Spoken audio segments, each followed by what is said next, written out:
বিজয় গুপ্তা আৰু কুংকি চৌধুৰীৰ মাজত এখন তয়াময়াৰণ হয়। বিজেপি প্ৰাৰ্থী বিজয় গুপ্তা আৰু আনফালে অসম জাতীয় পৰিষদৰ প্ৰাৰ্থী কুংকি চৌধুৰী। এগৰাকী অনা অসমীয়া ব্যক্তি হৈছে বিজয় গুপ্তা আৰু আনফালে যদি চাবলৈ যাওঁ অসম জাতীয় পৰিষদৰ প্ৰাৰ্থী কুংকি চৌধুৰী অসমৰে জীয়ৰী, অসমৰে ছোৱালী।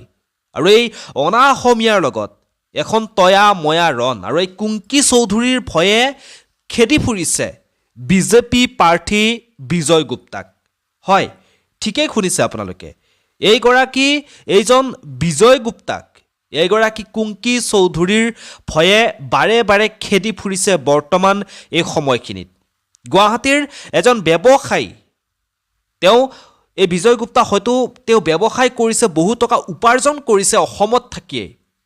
কিন্তু এই বিজয় গুপ্তা এতিয়ালৈকে অসমীয়া হ'ব পৰা নাই আৰু বিজয় গুপ্তা কেতিয়াও অসমীয়া নহয়, কাৰণ বিজয় গুপ্তাৰ গুৰি শিপাডাল হৈছে বাহিৰৰ। বিজয় গুপ্তা হৈছে বহিৰাগত। আৰু কুংকি চৌধুৰী অসমৰ এগৰাকী শিক্ষিত যুৱতী, ইউনিভাৰ্চিটি কলেজ লণ্ডনত স্নাতকোত্তৰ ডিগ্ৰী লাভ কৰি এডুকেশ্যনত স্নাতকোত্তৰ ডিগ্ৰী লাভ কৰিলে। তাৰ পাছত অসমলৈ উভতি আহিলে। অসমলৈ উভতি আহি খুব কম সময়তেই ২৬ বছৰ বয়সতেই ৰাজনীতিৰ পথাৰখনত খোজ পেলাইছে এইগৰাকী কুংকি চৌধুৰী। আৰু এই কুংকি চৌধুৰীৰ হাতত এইবাৰ হয়তো বিজয় গুপ্তা পৰাজিত হ'ব, অনুমান কৰিব পাৰি। আৰু হয়তো বিজয় গুপ্তাৰ হাতত কুংকি চৌধুৰীও পৰাজিত হ'ব পাৰে। কিন্তু যদিহে বিজয় গুপ্তাৰ হাতত কুংকি চৌধুৰী পৰাজিত হয়, তাতকৈ কিন্তু লাজৰ কথা আৰু একো হ'বই নোৱাৰে।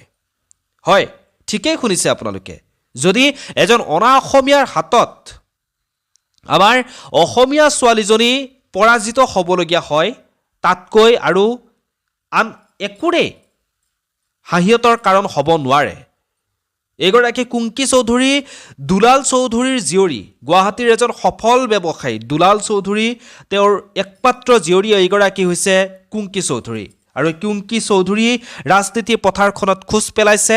অসম জাতীয় পৰিষদৰ ফালৰ পৰা তেওঁ প্ৰাৰ্থিত্ব লাভ কৰিছে আৰু প্ৰতিদ্বন্দ্বিতা লাভ কৰিয়েই তেওঁ এইবাৰ যুঁজত নামিছে, ৰাজনৈতিক যুঁজখনত নামিছে। তেওঁ ৰাজনৈতিক যুঁজখনত নামিয়েই এইবাৰ বিজয় গুপ্তাৰ হৈ তেওঁ ৰাজনীতি যুঁজখনত এনেকৈ নামিছে যেন এইবাৰ এই বহিৰাগতক বিদায় দিয়াৰ সময়। আৰু সকলোৱে এই কুংকি চৌধুৰীক ছাপোৰ্ট কৰাটো দৰকাৰ, কাৰণ এজন অনা অসমীয়া ব্যক্তিক ভোট দি জয়যুক্ত কৰাতকৈ এগৰাকী থলুৱা আমাৰ অসমৰে জীয়ৰী, শিক্ষিত জীয়ৰীক ভোট দি জয়যুক্ত কৰাটোহে কিন্তু অতিকৈ গুৰুত্বপূৰ্ণ বুলি মই ভাবোঁ। এইটো বিষয়ত আপোনালোকে কি ভাবে? আপোনালোকে আপোনালোকৰ মতামতসমূহ তলৰ কমেণ্ট বক্সত কমেণ্ট কৰি জনাবৰ কাৰণে একেবাৰে নাপাহৰিব। ধন্যবাদ, পুনৰ লগ পাম।